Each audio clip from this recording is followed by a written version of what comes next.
We're now going to run through putting together an offer.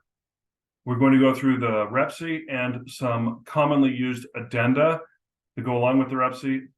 So let's launch into this. Starting with the lead-based paint disclosure. Yes, we've gone over this on other trainings from the seller and buyer perspective. From the buyer perspective, you should receive this and already have sections 1 and 2 filled out and are responsible for completing section 3. This should go before the REPC to demonstrate to the listing agent representing the sellers that this disclosure has been presented to the buyer, and the buyer, prior to writing the contract and obligating themselves to purchase the property, was made aware of the potential for there being lead-based paint on the property. Okay, going into the contract itself, please make sure that the date is spelled or put incorrectly. On the 1st day of May, on the 22nd day of June, 2023. The buyer's name as they are to appear on title on the contract. Make sure you have the name spelled correctly, and if more than one buyer will be on title, that all the buyer names are on the contract as they will appear on title. If it's a trust or an LLC or a corporate entity, whatever name they are using must be on the title, on the contract correctly. Seller names. While this may not always be available on the listing, a check on the property tax ID number from the listing will provide this, or as good practice and to get the communication with the seller's agent started, contacting the seller agent to make sure that you have the names correctly. Owner of record or to be determined is an inaccuracy that we should avoid on the contract because there is no, quote, owner of record on title. That is not a name on title. There is no owner of record. A name should be here. The amount of earnest money in the form of a check or wire transfer. Offer to purchase, property address, making sure that we get it divided up the way the contract wants with city, county, state, zip, and tax ID number. In the event that there are multiple tax ID numbers, it happens occasionally with properties where a land home on one piece is being sold and there's an adjacent piece of property. All applicable tax ID numbers must be included. Inclusions. Best practice is to copy and paste the inclusions and exclusions exactly the way they are worded from the MLS listing. Mark other, copy and paste it in. If washer, dryer, refrigerator are listed here, you don't need, washer, dryer, refrigerator up here becomes redundant.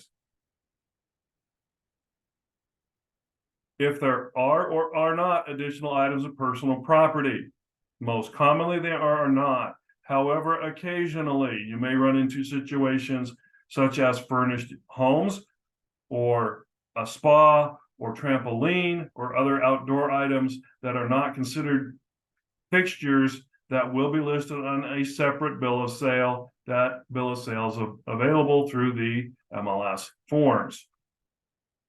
Making sure if there are any exclusions marked are or are not. If there are, copied and pasted direct from the listing. Water service. Unless there's reference to water rights in the listing, simply leave this, mark this as not applicable.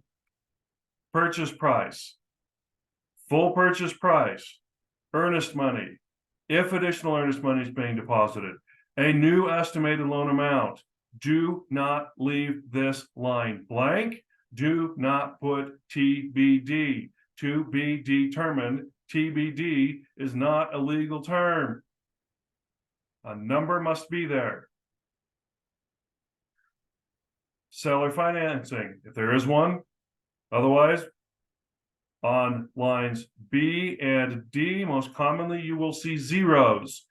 An A in here makes it difficult to follow the numbers. Zeros are best practice. Balance due. A through D any numbers in here must add up to E, the final purchase price. If you're not sure what the loan amount or that will be, find out from your buyer how much down payment they're going to do and do the math backward. Find out from the loan officer what the anticipated new loan will be. Do not put TBD in here. That is not a completed form. You must mark is or is not conditioned upon the sale of real estate. And if you mark is, you must include the subject to sale addendum. Again, initials everywhere. This is the one everyone recognizes. It looks this way on one screen, but when you fill it out, on most digital formats, the checkbox for upon recording is at the end of the line above. So please make sure you remember that these checkboxes are for the word that comes after it, not before it. If they're doing in hours or days, make sure the correct number is filled in. Special assessments, buyer, seller, split equally, other. If there are no outstanding special assessments, mark other, none. Same with HOA or transfer fees, buyer, seller, split equally, other. Explain. If there aren't any, you can put none, but make sure it's spelled out. Make sure seller agent name and confirmation information is correct. In the event that you represent a buyer who is purchasing a property that's listed by another agent in Prime Real Estate Experts, then you need to mark appropriately that seller's brokerage would be represents both buyer and seller as limited agent. Please make sure you have Prime Real Estate Experts LLC. If you're in any of the branches, then in parentheses the branch amount, the name, founders. Make sure due diligence is or is not, and appraisal and financing is clearly marked is or is not. Do not leave these blank. Additional earnest money will or will not. If it will, the dollar amount. If it will not, then put a 0 in there to indicate that there is not earnest money being additional earnest money, but that there's not a blank number. Are or are not. If there are, and you are using the FHA VA loan addendum, it is recommended that that be addendum number 1. Then any numbered addenda would come after that, 2, 3, 4 in order.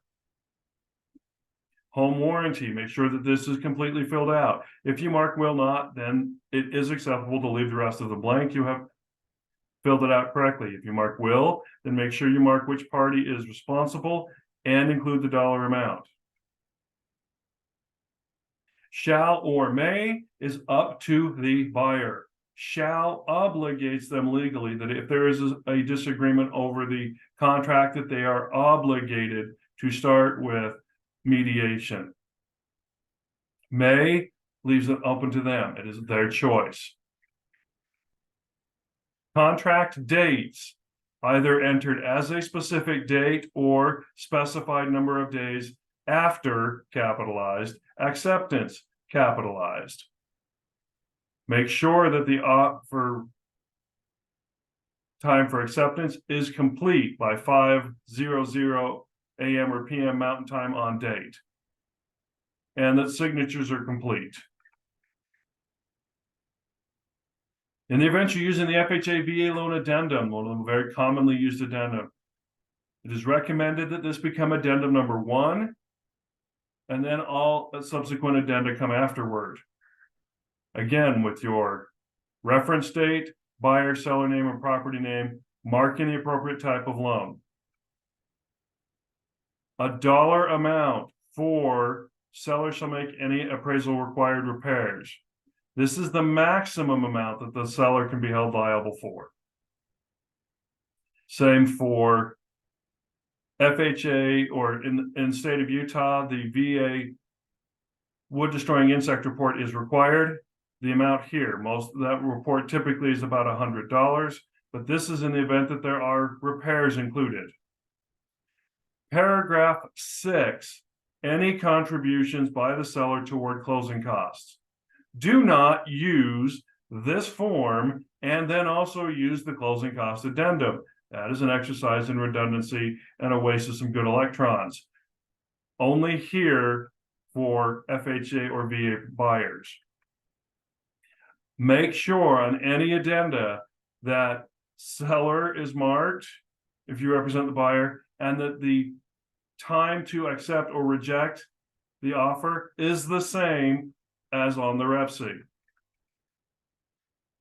Speaking of closing cost addenda, if you have a buyer who is not using FHA or VA loan, but is requesting closing costs, there is a specific addendum for that. And you simply fill in the dollar amount, move forward. Do not use both of these and use the paragraph is exactly the same. Save yourself some electrons and some time. Finally, if you are looking for a blank addendum and there are specific wording you're looking for, we're going to quickly switch to the other screen.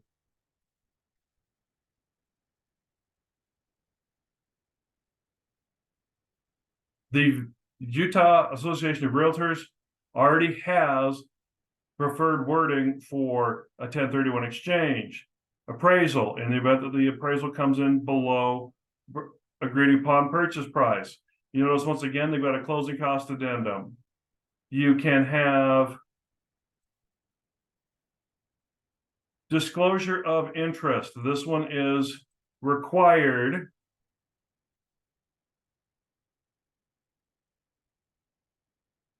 In the event you represent family, you must include the disclosure of interest form, and it must be completed properly.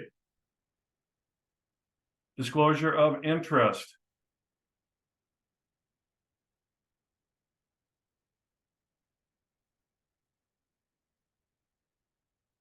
Interesting, it didn't pop it up right. The disclosure of interest form.